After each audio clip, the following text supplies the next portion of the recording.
diz assim, Efésios capítulo 5, de 5 a 21. Porque vocês podem estar certos disto: nenhum imoral, ou impuro, ou ganancioso que é idólatra, tem herança no reino de Cristo e de Deus. Ninguém os engane com palavras tolas, pois é por causa destas coisas que a ira de Deus vem sobre os que vivem na desobediência. Portanto, não participem com eles dessas coisas, porque outrora vocês eram trevas, mas agora vocês são luz do Senhor, no Senhor. Vivam como filhos da luz, pois o fruto da luz consiste em toda bondade, justiça e verdade, e aprendam a discernir o que é agradável ao Senhor. Não participem das obras infrutíferas das trevas, antes exponham-nas à luz, porque aquilo que eles fazem em oculto, até mencionar é vergonhoso, mas tudo que é exposto pela luz torna-se visível, pois a luz torna visível todas as coisas. Por isso é que foi dito: desperta, ó tu que dormes, levanta-te dentre os mortos, e Cristo resplandecerá sobre ti. Tenham cuidado com a maneira como vocês vivem, que não seja como insensatos, mas como sábios, aproveitando ao máximo cada oportunidade, porque os dias são maus. Portanto, não sejam insensatos, mas procurem compreender qual é a vontade do Senhor. Não se embriaguem com vinho, que leva à libertinagem, mas deixem-se encher pelo Espírito, falando entre vocês com salmos, hinos e cânticos espirituais, cantando e louvando de coração ao Senhor, dando graças constantemente a Deus Pai por todas as coisas, em nome do nosso Senhor Jesus Cristo. Sujeitem-se uns aos outros por temor a Cristo. Amém. Até aqui. Queria orar mais uma vez, pode ser? Deus e Pai Todo-Poderoso, em nome de Cristo, Tua palavra lida é luz para nós. Continua a trabalhar no nosso coração, porque a gente precisa, ó Deus, ser moldado pelo Senhor. Abre o nosso coração, a nossa mente, usa a minha vida, que eu possa falar aquilo que o Senhor tem no coração. Muito obrigado por tudo. Oramos e agradecemos em nome de Jesus. Amém. Amém. Vamos lembrar um pouco? Não tem jeito, gente. Eu tenho que retomar sempre, para a gente ter uma ideia do contexto de como a gente está caminhando aí na carta de Paulo em Efésios. Paulo, no início lá da carta, lá no primeiro capítulo, ele faz algumas afirmações, e a que a gente enfatizou lá no início foi quando ele afirma, no verso 3, ele fala assim: a maior bênção que a gente tem na vida é uma bênção espiritual. Aí você fala assim, pastor, mas e todas as bênçãos que a gente tem, né? Emprego, trabalho, finanças, família, saúde, isso não é bênção? Claro que é. E vem de Deus. Só que tudo isso passa, né? A maior bênção que a gente tem, segundo Paulo fala, é espiritual. Qual bênção que é essa? É a certeza, pela fé, de que a gente é aceito por Cristo. E isso ninguém tira da gente. A gente não perde. A salvação não se perde. A maior bênção que a gente tem, que a gente pode carregar dentro do nosso coração, é essa certeza, a certeza de que em Cristo nós somos aceitos por Deus. E o Evangelho, essa boa notícia de Deus para mim, para você, para o mundo, ela convida então para a gente depender do poder de Deus. Porque muitas vezes a gente acha que a gente depende das nossas forças. Aí passa tempo, né?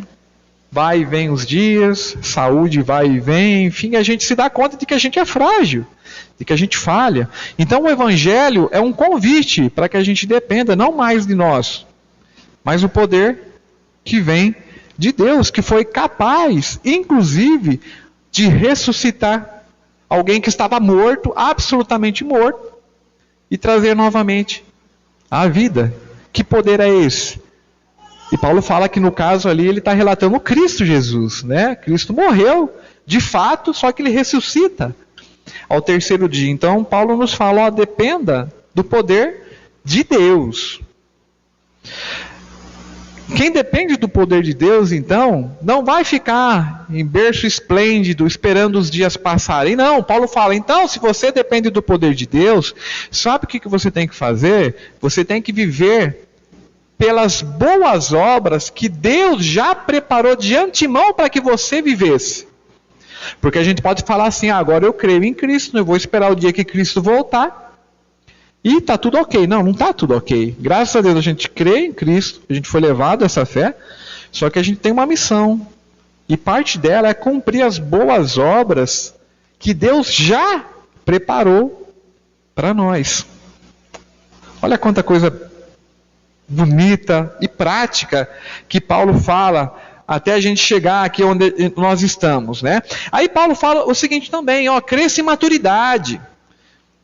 E aonde que a gente vai crescer em maturidade de relacionamento com Deus? A gente vai crescer na nossa vida diária, no nosso relacionamento com Deus, obviamente, leitura da palavra, oração e tudo mais, e isso acontece dentro de uma dinâmica. Qual é a dinâmica? É a dinâmica do corpo de Cristo. É como o corpo da gente, né? Onde uma mão não é mais importante que o pé, que não é mais importante que o joelho, que não é mais importante que o braço. Muito pelo contrário, cada parte do corpo, para que o corpo cresça saudável, depende da outra parte do corpo. E essa é a ideia que Paulo fala, que é essa comunhão que existe entre o povo de Deus, na qual ninguém é maior ou menor que o outro, mais importante ou menos importante. Muito pelo contrário, a gente caminha junto, nós somos um corpo. E temos uma só cabeça. E essa cabeça é Cristo. Então funcionem dessa forma, nessa dinâmica. Não deixe ninguém desamparado. Cada um recebe dons. Paulo fala de dons. Presente que a gente recebe de Deus. Sabe aquelas coisas que muitas vezes a gente faz, naturalmente a gente nem se dá conta, mas é dom de Deus. A gente sabe que tem muita gente que é dada a servir, não tem? Tem gente que você não precisa pedir nem meia vez, a pessoa vai lá e ajuda e serve. Isso é muito do que Deus coloca dentro de nós. Tem gente que tem facilidade em administrar a vida, as finanças, isso é dom de Deus. Isso é exercido fora do contexto de igreja e dentro do contexto de igreja também. Então coloque esses dons em prática. Até para que nenhuma parte do corpo fique sobrecarregada. Porque quando a gente deixa de exercer o nosso dom, além da gente enterrar um presente que Deus nos deu, e normalmente não é só um dom, são vários, a gente vai sobrecarregar outras partes do corpo. Então, vivam essa dinâmica do corpo de Cristo. E semana passada, enfim, Paulo falou dessa nova vida, na qual a gente é despido da antiga natureza, a gente deixa nossos valores, que muitas vezes a gente cultivava, que a gente achava que era tão assim, e a gente começa a cultivar os valores de Deus. Então a gente é despido e é revestido por Deus com novos valores. A gente falou também que isso vai acontecendo durante a vida toda, não é um negócio automático. A gente vai passar a vida toda sendo trabalhado por Deus, mas a verdade do cristianismo é isso. A gente deixa a antiga vida para trás para ter uma nova vida.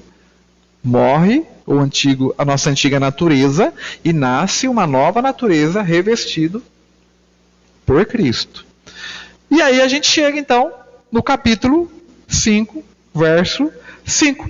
Então, se a palavra até agora, Paulo, nós aprendemos, né, ele compartilha conosco sobre o que nós devemos fazer. Você percebe que ele falou sobre dom, sobre a dinâmica do corpo. Então ele fala do que a gente tem que fazer, né? Então se até agora Paulo fala do que nós devemos fazer, a partir de agora ele passa a falar de incentivos para que a gente faça realmente. Porque muitas vezes a gente sabe que tem que fazer e não faz. Paulo sabe disso. Com ele provavelmente foi assim. Então Paulo vai apresentar alguns incentivos para que a gente não apenas diga que é cristão, mas ele vai apresentar alguns incentivos para a gente pensar um pouco de como está a nossa vida, para que a nossa vida seja realmente uma vida efetiva. Uma vida efetiva. efetivamente cristã. Então vamos caminhar um pouco. Eu vou relembrar alguns versos. O verso 5, que foi o primeiro verso que a gente leu hoje. Olha o que fala. Portanto, vocês podem estar certos. Ó, esteja certo do que eu vou falar agora. Do que eu não, né? Do que Paulo falou. Olha, nenhum imoral, nem impuro, nem ganancioso, que é idólatra, e o detalhe aqui está na idolatria, ok? Nenhum dele tem herança no reino de Cristo e de Deus. Pastor, então qual que é o primeiro incentivo que Paulo fala para que a gente desenvolva uma vida efetivamente cristã? Qual que é o primeiro incentivo? Você percebeu qual que é o incentivo de Paulo? Paulo está falando, sabe do quê? Do juízo de Deus. Precisa de incentivo maior que isso? Lembrando que não é questão de colocar medo, porque Deus não oprime o povo dele, mas está lembrando de algo que vai acontecer. O juízo de Deus vai acontecer. E Paulo fala, né, o primeiro incentivo é a certeza de que todos passarão pelo juízo. E nesse juízo, destinado às pessoas, e vai acontecer com as pessoas que são levadas à idolatria, vai ser um tempo muito difícil. Lembrando que quando ele fala de idolatria, ele não está só falando de questões sexuais. Idolatria, a gente sabe que vai muito além da questão sexual. Qualquer coisa que a gente coloca na nossa vida, a gente fala isso sempre, a Bíblia fala isso, né? Qualquer coisa que a gente coloca no centro da nossa vida e não é Deus, é idolatria. Trabalho, dinheiro, finanças, sei lá.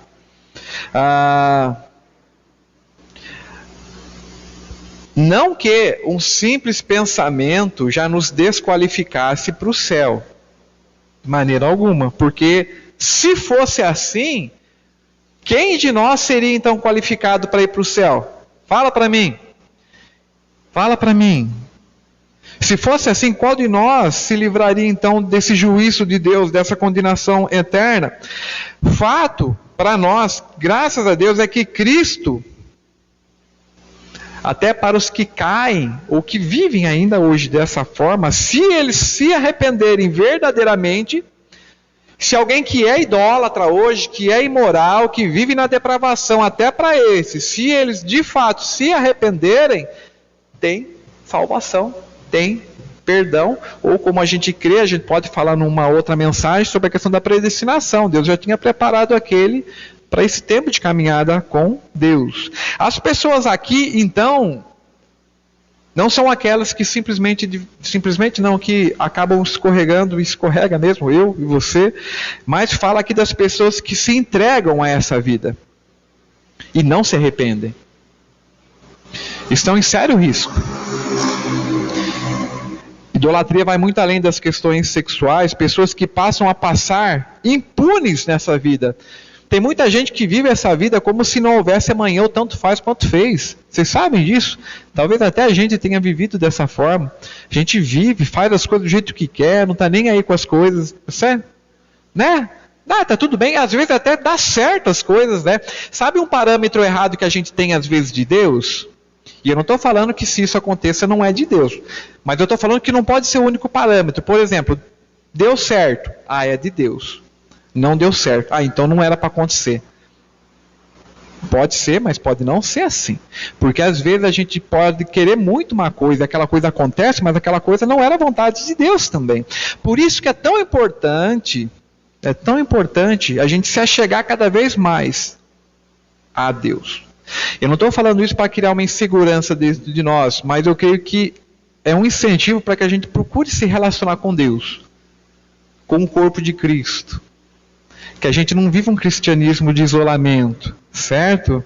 Então Paulo fala aqui dessas pessoas que se entregam a esse tipo de vida, de idolatria, idolatra qualquer que seja a coisa, que ele fala de sexualidade, imoralidade, mas idolatra qualquer outra coisa, ainda que exista quem ensina que o juízo de Deus não será para todos. Talvez você já tenha ouvido isso também. A pessoa pode ter falado assim para você: olha, mas Deus não vai salvar todo mundo? Não, Deus não vai salvar todo mundo. Ah, mas Deus é tão bom, né? Sim, Deus é tão bom, mas Ele é santo, santo, santo. A palavra dele fala isso, e Ele não se dá com o pecado.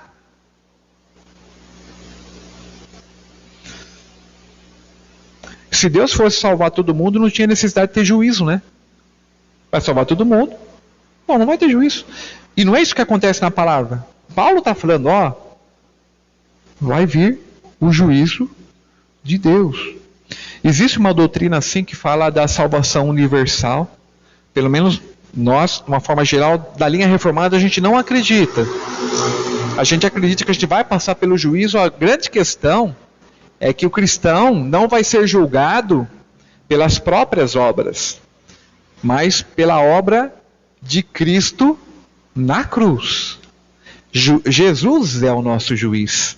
É por isso que a gente pode ter certeza da salvação. Por quê? Porque no dia do julgamento, o nosso advogado será Jesus. Eu não posso viver do jeito que eu quiser, porque no dia de julgamento, Deus vai me liberar, porque Ele está olhando para Jesus. Não. Porque daí você está chutando o balde e não está dando atenção devida para a vida que Deus te chamou. Certo? Ainda que existem, então, pessoas que ensinam o contrário. Olha o que fala o verso 6 e 7. Ninguém os engane com palavras tolas, pois é por causa destas coisas, da idolatria e tudo mais que a gente falou, que a ira de Deus vem sobre os que vivem, ou os que se entregam, na desobediência. Portanto, não participem com eles destas coisas. E aqui um parênteses, não participar com destas coisas imorais, não quer dizer que você tem que riscar determinadas pessoas do teu ciclo de relacionamento. Por quê? Se você crê em Cristo, então você é a luz de Cristo, você tem que levar a luz aonde há trevas. Certo? O que Paulo está falando é você não tomar corpo na forma de vida que ele vive, ou que ela vive. Não tome partido disso, certo? Então não participem com essas coisas, não quer dizer você criar uma barreira ou excluir essas pessoas do seu ciclo de relacionamento. Mas a questão é que a gente não deve ser levado pelo mesmo tipo de vida. Não caímos no erro de achar, então, que a certeza da salvação, então, a gente está livre, então, de uma vida santa. De maneira alguma. Até porque o dia que a gente acha que está tudo certo, que eu posso viver da forma que eu quiser, isso chama presunção. A gente deixa de depender de Deus. De maneira alguma. Perceba, então, que esse é um bom incentivo. Você acha que é um bom incentivo que Paulo apresenta para nós? A certeza do juízo, certo? E Paulo segue, então. Perceba que Paulo, então, faz uma transição aqui. Existe uma mudança, ele muda a chave. Quando ele chega no verso 8. Porque Paulo fala, ele passa de uma humanidade idólatra, por isso que até fica um pouco pesado essa parte da carta, E ele faz uma transição, ele começa a falar da justificativa, ou da justiça que vem de Cristo, que é o verso 8. Olha o que fala o verso 8. Porque vocês outrora eram trevas, mas agora vocês são luz do Senhor. E perceba uma coisa, Paulo não fala que nós estávamos em trevas. Paulo fala que a gente era a própria treva. Isso é mais pesado. Uma coisa é você se trancar num quarto escuro. Outra coisa é alguém chegar para você e falar assim, não, você é o próprio causador da escuridão. E Paulo fala, vocês eram treva, mas agora vocês são luz. E vocês são luz por quê? Por causa de Cristo. Vocês foram justificados, vocês vivem uma nova realidade por causa de Cristo. Vocês eram trevas, agora vocês são luz. Uma transição radical. uma mudança que eu já experimentei, que muitos aqui, se não todos, já experimentaram, que é o que normalmente a gente fala que é a conversão, né? No meio evangélico a gente fala que é a conversão, que a gente vai numa direção e Deus nos chama numa direção, não, a gente vai ao contrário de Deus, né? E Deus chama, ó, volta para cá. É como esse contraste que existe entre trevas e luz. Logo, todo cristão então deve viver como filho da luz, aquele que foi gerado novamente pela luz, porque por natureza nós éramos e somos trevas, em Cristo nós somos filhos da luz. Desperta do sono, ressuscita da morte, sai das trevas para a luz de Cristo. Uma vida efetivamente cristã, então, precisa ser cuidada.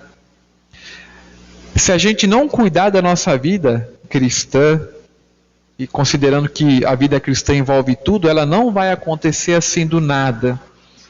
Não é uma mágica que Deus faz, não. A salvação é a obra de Deus, mas a gente tem parte nessa vida. A gente precisa cuidar da vida. E aonde que está escrito isso, pastor? É o verso 15, 16 e 17. Versos 15, 16 e 17. Fala assim, olha, tenham cuidado com a maneira como vocês vivem. Olha, Paulo está falando para cristão. E se a gente pudesse viver de qualquer jeito, porque no final Deus ia aceitar todo mundo, Paulo não ia falar para a gente cuidar, mas não é assim. Ele fala, olha, tenham cuidado com a maneira como vocês vivem. Aproveitem ao máximo cada oportunidade, porque os dias são maus. Procurem compreender qual é a vontade do Senhor. Isso faz toda a diferença. A gente procurar entender qual é a vontade do Senhor. Sem compreender a vontade do Senhor, a gente fica confuso. Ou a gente acha que é e no final não era. Tudo que vale a pena requer cuidados. Tudo que realmente importa para nós, a gente cuida. Se o nosso casamento é importante, a gente tem que cuidar do nosso casamento.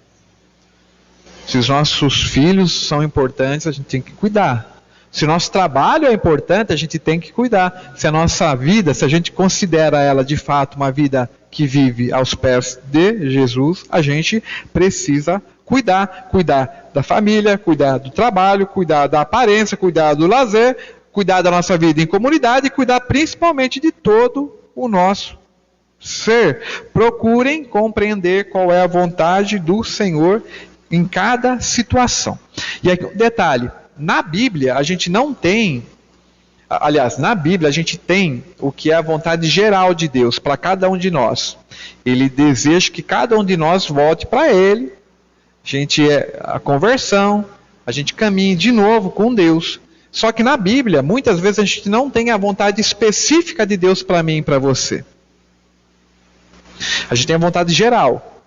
A vontade geral, o que é? A gente se entregar a Deus. Agora, qual que é a vontade específica? Ah, será que eu compro isso?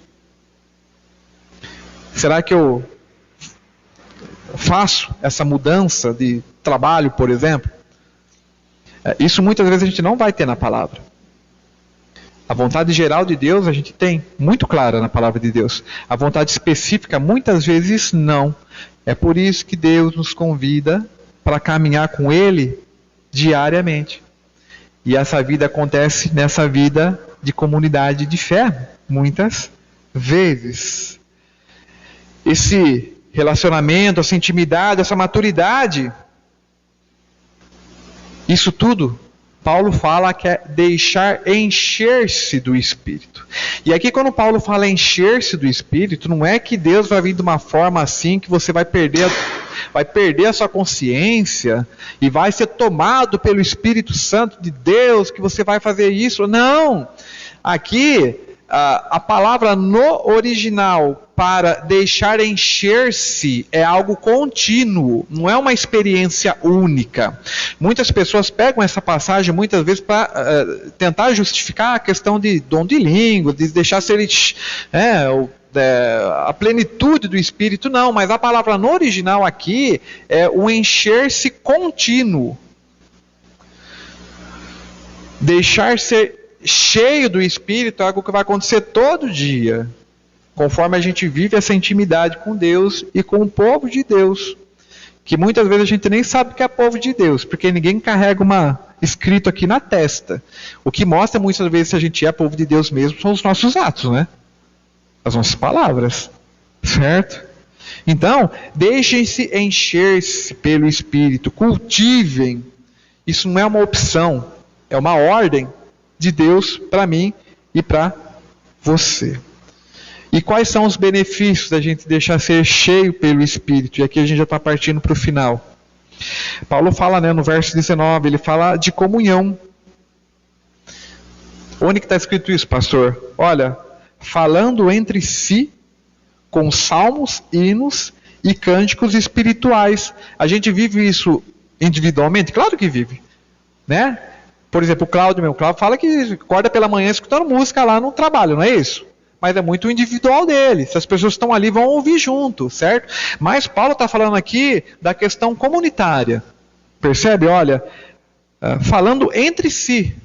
Então, um dos benefícios da gente viver essa vida efetivamente cristã é a gente se dar conta que essa caminhada que a gente faz com Deus, ela não acontece individualmente, mas ela acontece dentro de um contexto de corpo de Cristo, de comunidade. Então, se você está distante de uma comunidade de fé, volta para a tua comunidade, para a tua igreja, mas não deixe de congregar, de caminhar, porque a gente perde muito daquilo que Deus tem para a gente. Então, um dos benefícios é exatamente esse, a comunhão, né?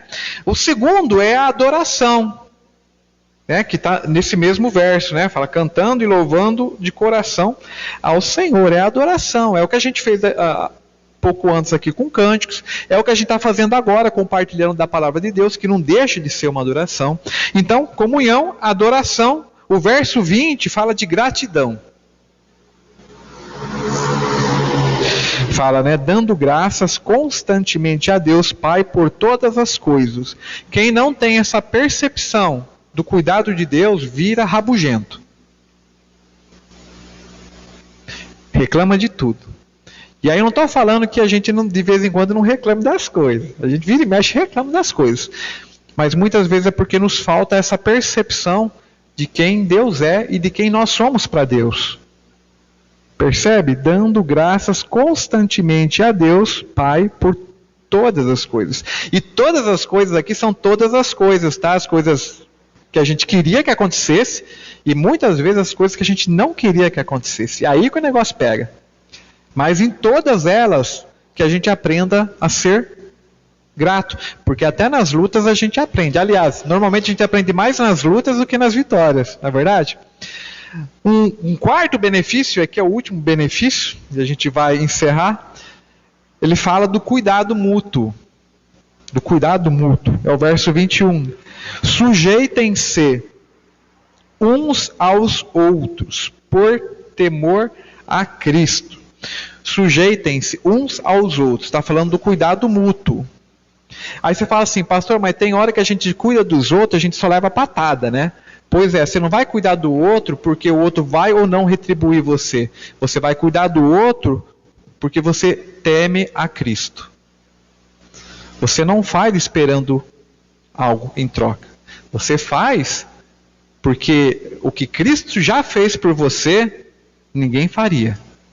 Então a gente cuida um do outro, sim, se sujeitando um ao outro, mesmo que às vezes doa. Mas é a forma que Deus criou para que a gente vivesse. Deus poderia ter feito assim, cada um vive aí, né? Cada um em seu canto, mas não foi isso. Deus nos fez um corpo do qual cabeça é Cristo. Eu já quero concluir aqui então. Se existe algo que fazemos todos os dias é cultivar relacionamento. É ou não é? Todos os dias a gente cultiva relacionamento. Então eu creio que essa vida efetivamente cristã, mais do que dizer que crê em Deus, porque a gente pode falar que crê em Deus, e é fácil falar que a gente crê em Deus, mas essa vida efetivamente cristã, ela tem muito a ver com a forma como a gente se relaciona com Deus. Como que está o teu relacionamento com Deus? E essa vida efetivamente cristã também tem muito a ver com a forma como a gente se relaciona com o próximo. Como que a gente tem se relacionado com o próximo? Será que a nossa vida realmente é efetivamente cristã? E não desanima não, porque nós somos um povo que caminhamos junto, aonde um suporta o outro. Não é suporte de aguentar não, é suporte de caminhar junto, né? 1 milha, 2 milhas, quantas milhas forem preciso. Nós temos vivido então de forma sábia. Eu quero te fazer um convite para que você reafirme então o seu compromisso com Deus. De repente o teu compromisso com Deus está assim, tinindo. Que bom. Tem fase da vida que vai estar tinindo mesmo. Mas pode ser que não. E não há problema nisso, desde que você reconheça, se arrependa. E se chega de novo a Deus. Então, reafirme hoje então seu compromisso com Deus. Ou afirme hoje o teu compromisso com Deus. Certo? E com certeza Ele vai nos mostrar sempre o melhor. Família, trabalho, dinheiro, relacionamentos, filhos, comunhão e tudo mais. Amém? Amém. Vamos orar? Deus e Pai Todo-Poderoso, em nome de Cristo, muitas vezes a gente se diz cristão, diz crer no Senhor, mas quando a gente olha para a nossa vida, a gente só vive para nós mesmos, ó Pai. A gente cuida das nossas coisas, das nossas questões, e não que não sejam importantes, claro que são, mas a gente não pode cair na idolatria, colocando essas coisas no centro da nossa vida. Porque uma vida efetivamente cristã acontece a partir do Senhor. Que a gente se entregue totalmente ao Senhor nesse relacionamento, que a gente reafirme o nosso compromisso com o Senhor e que a gente viva então essa efetividade cristã na comunhão, no cuidado, no amparo, no amor, no serviço, nisso que de fato vai nos tomar tempo, vai nos tomar recursos, claro que vai, mas tudo que temos é do Senhor, foi o Senhor quem nos deu. Que o Senhor nos dá para abençoar não somente a nossa vida, mas a vida do próximo. E que bom que é dessa forma também, nos faz realmente um povo efetivamente cristão. Que a gente viva o nosso dia a dia a partir dessa perspectiva. Obrigado porque em Cristo nós temos uma nova vida e nós nos alegramos no Senhor, ó Pai. Obrigado, abençoa cada um dos presentes, das famílias aqui representadas, daqueles que nos acompanham pela internet, que a gente possa cada dia mais ser cheios do Teu Espírito Santo. É o que a gente ora e agradece, em nome de Jesus. Amém.